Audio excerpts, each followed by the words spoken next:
conversar um pouquinho com Roger Hansen, ele que é doutor em educação na UFSC, Universidade Federal de Santa Catarina, e ele vai contar pra gente hoje algumas histórias, não é, doutor? Mais ou menos isso. Mais ou menos isso. Ele vai falar sobre o storytelling. Roger, o que é o storytelling? É a mera contação de histórias? É isso? A gente, inclusive na universidade, na UFSC, existem projetos de contação de histórias, né? O storytelling é a contação de histórias? Então, boa tarde, em primeiro lugar, né? Obrigado pelo convite. O storytelling é uma expressão do inglês, que uma tradução livre significa contação de histórias. Até aí, acho que uma pergunta que fica para todos, que é uma pergunta que eu me fiz quando eu vi esse termo pela primeira vez. Então, qual é a novidade? Porque as histórias... Foi o que eu me perguntei também. Exatamente. Né? É uma tradição milenar, desde que o homem existe, existem histórias. Mas o storytelling, essa expressão ficou conhecida porque depois de um certo tempo se começou a perceber no meio empresarial, nos meios comerciais, que as empresas, os produtos que tinham uma grande história se tornavam muito mais famosos, digamos assim. Então, quer dizer que nós estamos vivendo um momento de resgate dessa tradição por conta de uma série de pessoas e estudos terem percebido a importância dessa ferramenta em vários meios para a consolidação de uma equipe, de promoção de uma instituição e não só na contação como arte literária e para a finalidade de educação, que ela tem também uma importância essencial.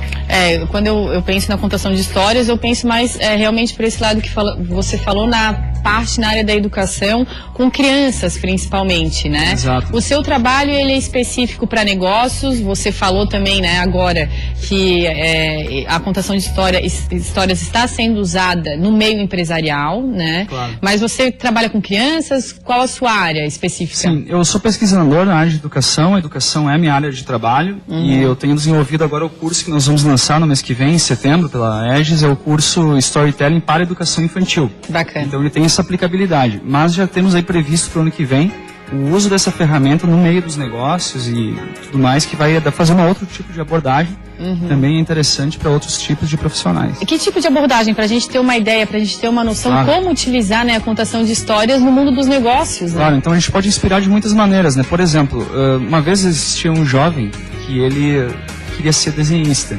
E ele começou com 15 ou 16 anos de idade a fazer desenhos. E um dia depois de recrutar uma série de desenhos, ele juntou tudo e com muita esperança, feliz da vida, ele levou para um jornal da cidade, onde tinha uma pessoa que trabalhava com publicações de gibis e outros materiais. E o senhor, que era o proprietário do negócio, disse: deixa aí que eu vou avaliar. E até esqueceu por um tempo e depois o jovem voltou lá. E esse senhor disse: olha, eu olhei seu material e jogou assim na mesa, mas eu vou te dar um melhor conselho com toda a experiência que eu tenho. Faça outra coisa da sua vida. Você não nasceu para desenhar, nem para fazer nada com isso. E o jovem foi para casa muito abalado, muito triste, e os seus pais, então, com pena dele, resolveram ajudá-lo. E o pai, que era muito pobre, limpou a garagem, tirou algumas bagunças e deixou uma mesinha no meio dos escombros para o jovem continuar fazendo seus desenhos enquanto ele pensava em alguma coisa melhor para fazer da vida. E esse jovem começou a desenhar, só que essa garagem era um local tão sujo, tão bagunçado, que até ratos tinha ali. E tinha um específico que ele estava tão acostumado com a presença do jovem, dos seus pais, que ele vinha todos os dias comer e vinha pertinho e ficava como que observando esse jovem desenhar. E ele começou a jogar algumas comidinhas, algumas migalhas, restos de comida. E esse ratinho acabou se acostumando, e até que um dia o jovem teve a inspiração de começar a desenhar os próprios movimentos do ratinho. E ele foi desenhando, transformou aquilo em uma história, depois em várias histórias, e acabou que o tempo foi passando e ele publicou essas histórias. E esse ratinho ganhou o nome de Mickey Mouse. E esse jovem se chamava Walt Disney. Nossa Senhora! Uma baita de uma história. Uma baita de uma história. A gente vê que uma grande muito empresa... inspiradora, né? Exatamente. Né? Realmente, de repente, incluir isso no ambiente de trabalho, contar essas histórias, fazer com que as pessoas pararem também, né, no seu tempo de trabalho para escutarem histórias inspiradoras, mais ou menos dessa forma que vocês trabalham, daí com o storytelling? Exatamente, porque é diferente você falar, pessoal, olha, a gente tem que se animar, você tem que acreditar no que você faz, você tem que saber que mesmo quando as coisas parecem estar dando tudo errado, ainda assim é possível. Isso é um tipo de linguagem. A história ela tem um outro tipo de linguagem simbólica que permite algo um pouco misterioso e um pouco encantador, que é fazer com quem ouve a história se identificar com essa história. Eu me sinto no papel daquele jovem. Todos nós temos as nossas batalhas de vida, né? E um grande estudioso das histórias, chamado Joseph Campbell, que é um senhor que já faleceu, norte-americano, ele diz assim: a história é a dinâmica da vida.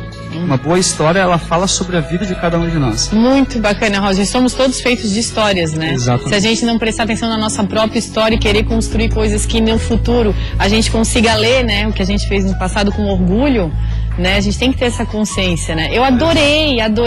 Só para finalizar, passa o curso, quando é que vai ser, como é que faz? Então, o curso Storytelling aplicado à educação infantil vai ser nos dias 12 e 13 de setembro, que é um final de semana do mês que vem. Então, as pessoas interessadas podem entrar no site da Aegis Consultoria e fazer suas inscrições. O site é www.aegisconsultoria. Aegis? Aegisconsultoria. Exato. Tá, consultoria. Exato. aegisconsultoria.com.br, falar com a Roberta ou com a Valéria. Qualquer profissional pode se arriscar com formação ou não, de repente, da área de humanas? Qualquer profissional da área de humanas que queira trabalhar com crianças, porque esse curso em específico é voltado para as crianças, apesar de dar uma base geral que vale para todos. Da contação de histórias. Exatamente. Roger, obrigada. Eu agradeço. Adorei a história. Obrigada, muito bacana.